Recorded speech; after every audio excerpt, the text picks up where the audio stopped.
Olá, aluno! Olá, aluna! Seja bem-vindo, seja bem-vinda à parte 2 da nossa aula de morfossintaxe.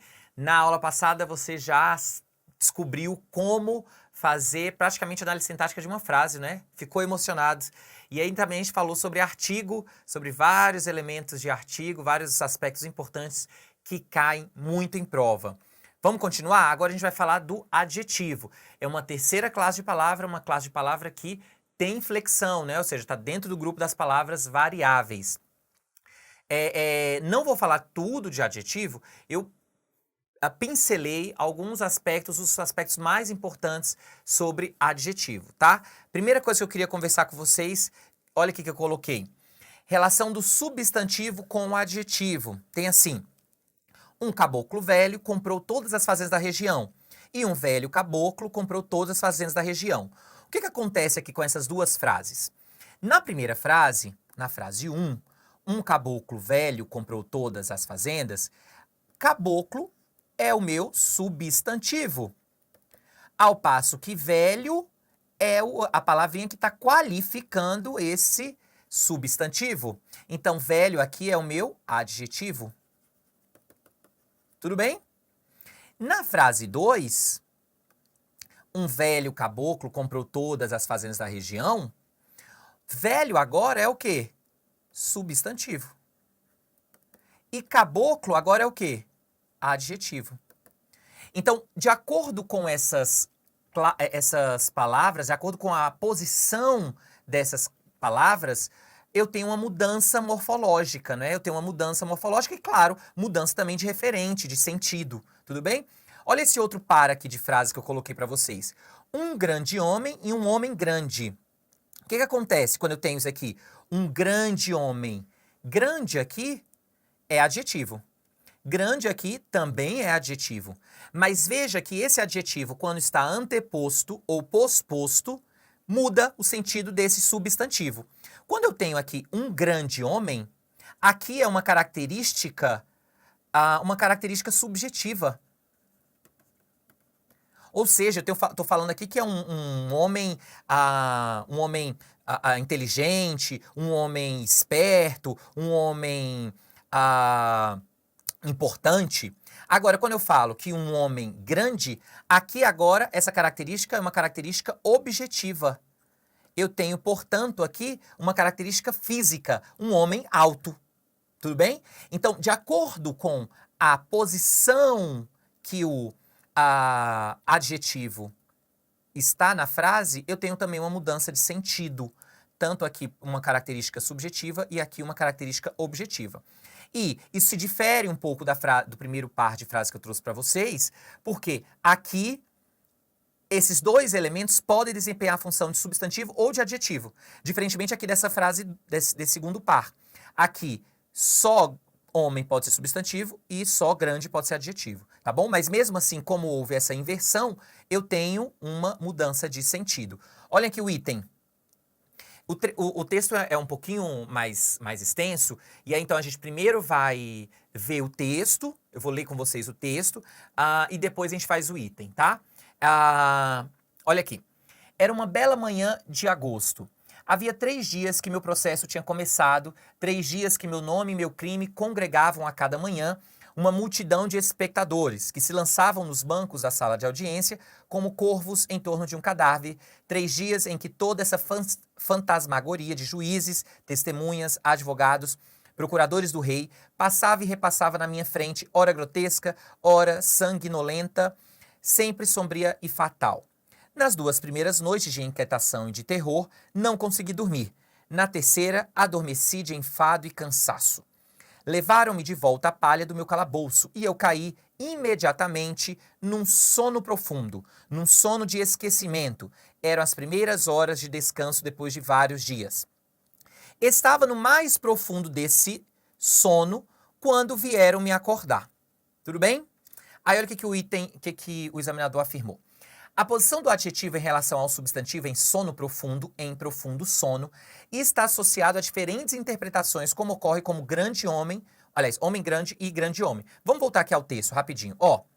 Quando ele fala, levaram-me de volta à palha do meu calabouço e eu caí imediatamente num sono profundo, o que eu estou falando aqui? Que é um sono intenso, um sono que está o substantivo sono está sendo qualificado pelo profundo, adjetivo profundo. Então é um sono intenso, um sono diferente de um sono fugaz, de um sono rápido, né? De um sono que pode ser interrompido.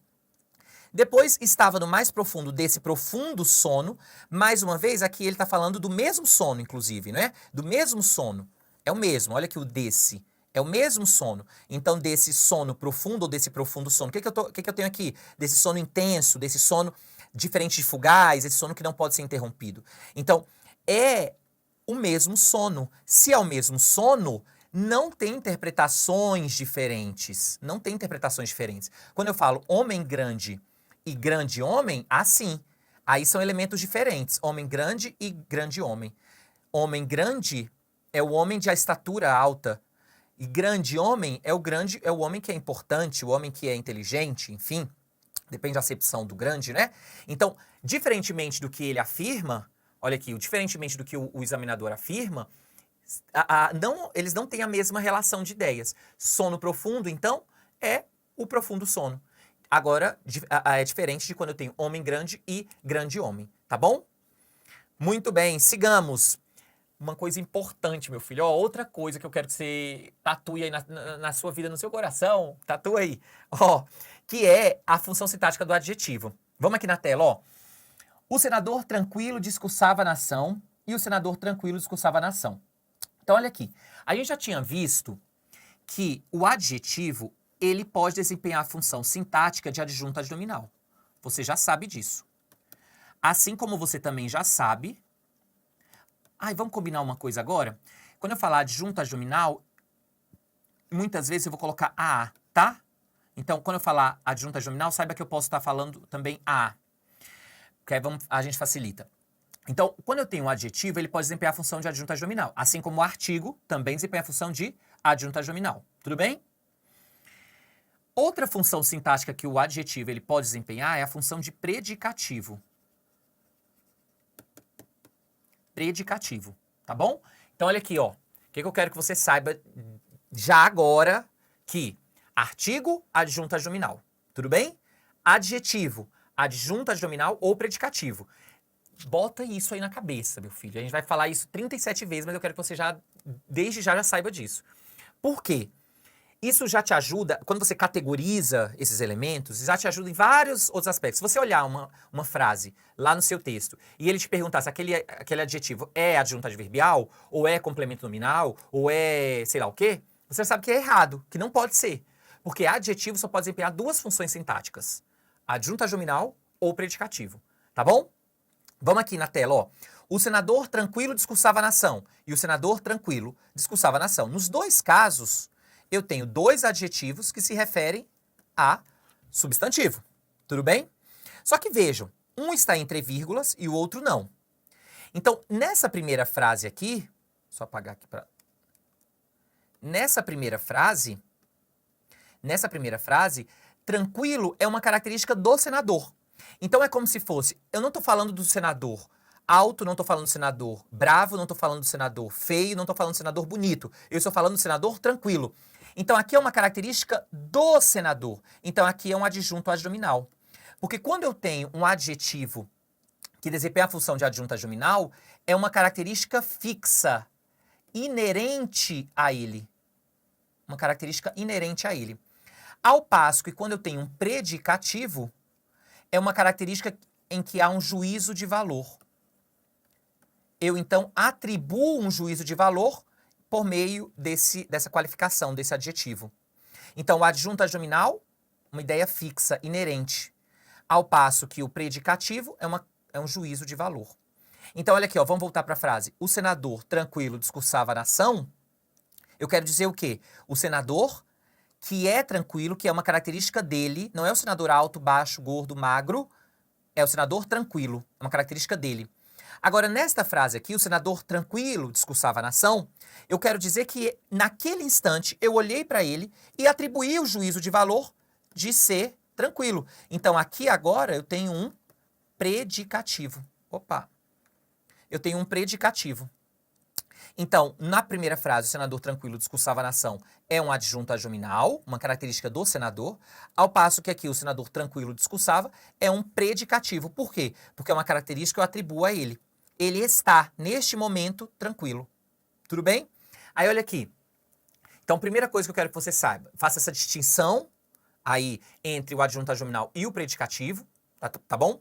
A gente vai voltar a falar sobre predicativo, vou conversar mais com vocês sobre predicativo, quando tem verbo de ligação, quando não tem, enfim, a gente vai falar sobre todos esses aspectos, mas agora eu quero que você faça essa diferença do adjetivo, que pode ser adjunto adnominal, ou o adjetivo que pode ser predicativo, tá bom?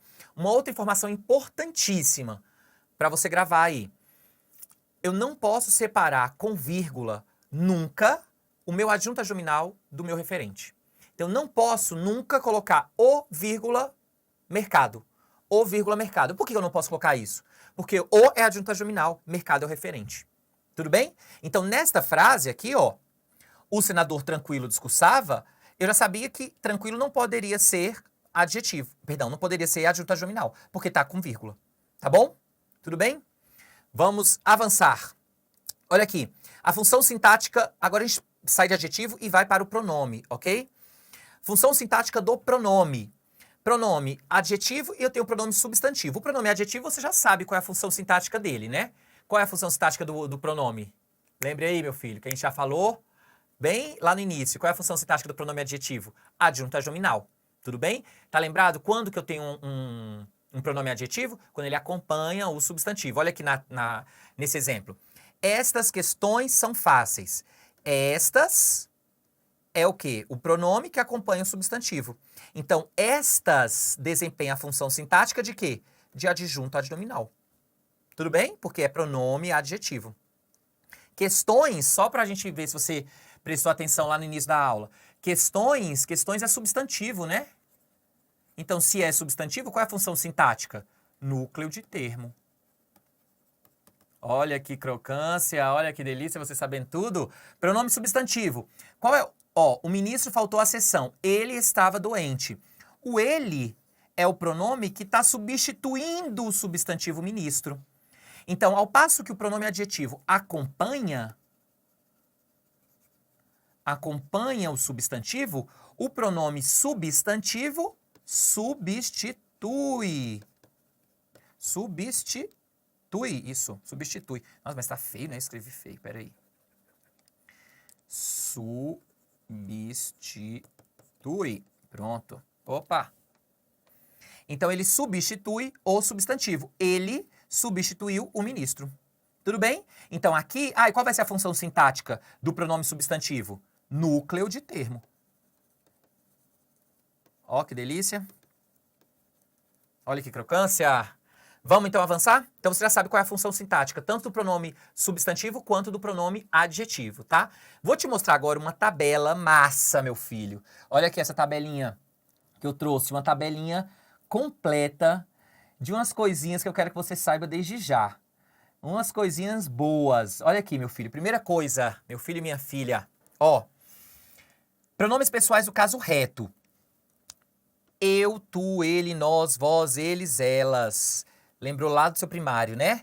Ó, esses pronomes pessoais aqui do caso reto, esses pronomes aqui, eles, em regra, desempenham a função de sujeito. Tá? Depois a gente vai falar sobre sujeito, tudo mais, mas coloca isso aí. Eu, tu, ele, ela, nós, vós, eles, elas, desempenham, em regra, a função de sujeito. Aí, olha o que eu coloquei. Pronomes pessoais oblíquos. E esses pronomes pessoais oblíquos existem os átonos e os tônicos. Esses pronomes oblíquos, tanto os átonos quanto os tônicos, eles desempenham uma função de quê? De complemento do verbo. Principalmente, não só, mas principalmente, tá? Então, pronome pessoal do caso reto são esses daqui, desempenham em regra a função de sujeito. Pronomes pessoais oblíquos, átonos e tônicos, em regra desempenham a função de complemento, tá bom? A gente vai voltar a falar dos pronomes pessoais tônicos, átonos tônicos, pronomes pessoais do caso reto, Mas eu quero que você já se ambiente aí com eles, porque depois, quando eu falar de complementos verbais, objeto direto, objeto indireto, eu vou falar só isso, ó, pronome do caso reto, ou pronomes átonos, pronomes tônicos. Aí já é importante que você já tenha aí gravado na sua mente o que é cada um, tá? Mas agora, para a aula de hoje, saiba diferenciar esses dois grupos, tá bom? Outra coisa que eu vou falar para vocês é sobre os pronomes demonstrativos. Os pronomes demonstrativos, eles são muito utilizados no texto, né? Você utiliza tanto quando você escreve na sua redação, quanto quando você está interpretando um texto na sua prova objetiva. Então eu vou te falar dos pronomes demonstrativos, as funções dos pronomes demonstrativos e quando utilizar esses pronomes demonstrativos, tá bom? Então olha aqui, ó. Primeiro pronome demonstrativo. Rapidinho. Bota aqui rapidinho, meu filho. Olha aqui. O que é um pronome demonstrativo, né? Vai que você não se lembra o que é o pronome demonstrativo. Pronome demonstrativo. Este, esta, isto, esse, essa, isso, aquele, aquela e aquilo. E aí as flexões de número, tá bom? Vamos lá, então. Pronome demonstrativo, função textual. Na função textual, ele tanto pode desempenhar a anáfora ou a catáfora. O que é isso, Anderson? Esse palavrão, o que é isso? Anáfora é quando eu faço referência a uma ideia anteriormente mencionada. E catáfora é quando eu faço referência a uma ideia que eu ainda vou introduzir no meu texto. Então, a função textual é o que mais utiliza a anáfora e a catáfora. Outra coisa importante, aí você anote esses conceitos, tá? Porque pode ser que caiam na sua prova. A anáfora e catáfora não se referem só a pronomes demonstrativos. Qualquer elemento... Lembra aquela frase que eu... Deixa eu ver se eu consigo retomar aqui. Peraí. Ó, tá vendo aqui, ó? O ministro faltou à sessão, ele estava doente. Esse ele não tá retomando uma ideia anterior? Tá vendo? O ele não tá retomando o ministro? Eu tenho aqui uma anáfora. Anáfora. Tá retomando uma ideia anteriormente mencionada. Se, por exemplo, aqui, ó, estas questões são fáceis e eu mostrasse quais eram as questões depois, seria uma catáfora, tá bom? Então, função anafórica e catafórica não se refere apenas a pronomes demonstrativos, tá? Vamos aqui aos exemplos, ó. Eu falei para vocês que é referência à ideia já citada, e aí eu vou utilizar esse, essa e isso para os pronomes anafóricos. A democracia foi prejudicada. Esse sistema político não pode sofrer interferência. Quem é o esse? A democracia. Tudo bem? Então eu tenho anáfora. Catáfora, referência à ideia que ainda será mencionada. Pesquisem sobre estas mulheres, Rosa Parks e Maria Lacerda de Moura. Pesquisem aí, viu? Pesquisem que são mulheres massas. Então este, esta e isto fazem referência à ideia que eu ainda vou introduzir no meu texto, tá bom? E aí tá depois, né? Rosa Parks, Maria Lacerda de Moura. Outra função dos pronomes demonstrativos é a função referencial. A função referencial é a localização no espaço. Então eu vou utilizar o este quando está perto do locutor. Aí você pode até colocar assim, ó, este aqui. Está perto do locutor, de quem fala. O esse eu vou utilizar quando está perto do interlocutor, ou seja, de quem ouve. Aí eu posso falar esse aí. E o aquele para quando está longe do locutor e do interlocutor. E aí eu vou falar aquele lá. Ó. Então, aqui, ó, a mesa está nesta sala, ou seja, a mesa está na sala em que o locutor está. Este é o país que temos, ou seja, este é o país em que eu, que estou falando, estou. Essa lâmpada deve ficar acesa. A lâmpada está longe do locutor e perto do interlocutor. Então, ó, quando eu falo essa lâmpada deve ficar acesa, a lâmpada não está perto do locutor, a lâmpada está perto de quem ouve. Essa lâmpada aí, ó, que está perto de você. Aquele documento precisa ser corrigido. Aquele documento... Ou seja, agora está longe de quem fala e longe de quem ouve, está longe dos dois. Tudo bem? Então, com a função referencial, esta perto de quem fala, essa perto de quem ouve e aquele longe dos dois. Próxima função é a função distributiva. Na função distributiva, em regra, eu tenho que ter dois termos, tá? Eu tenho que ter dois termos. O este vai fazer referência ao último elemento mencionado e o aquele ao primeiro termo mencionado. Então, este faz referência ao último e o aquele ao primeiro. Vamos aqui ao exemplo, ó. A ministra do Meio Ambiente e a ministra da Educação irão à palestra. Esta fará a abertura e aquela o encerramento. Qual é qual? Quem é que vai fazer a abertura? A da educação, que é o último elemento mencionado. E aquela, quem vai fazer o encerramento? A ministra do Meio Ambiente, porque é o primeiro elemento mencionado. Tá bom? Então, quando eu tenho o esta e o aquela, é a função distributiva. Muito bem. Função temporal, vamos lá. É a última função, inclusive, tá? É dessas importantes funções que os pronomes demonstrativos desempenham em um texto. Vamos lá aqui na tela. Função temporal. O este eu vou usar para presente, o esse para futuro ou passado pouco distante e o aquele para o passado vago ou remoto. Então, olha aqui, ó. Esta época é muito seca, ou seja, esta época, a época em que estamos, presente, né? Presente. Nesse ano, os problemas da empresa aumentaram, ou seja, no ano que passou, ó, o verbo no passado aqui, né? Nesse ano, lá no passado.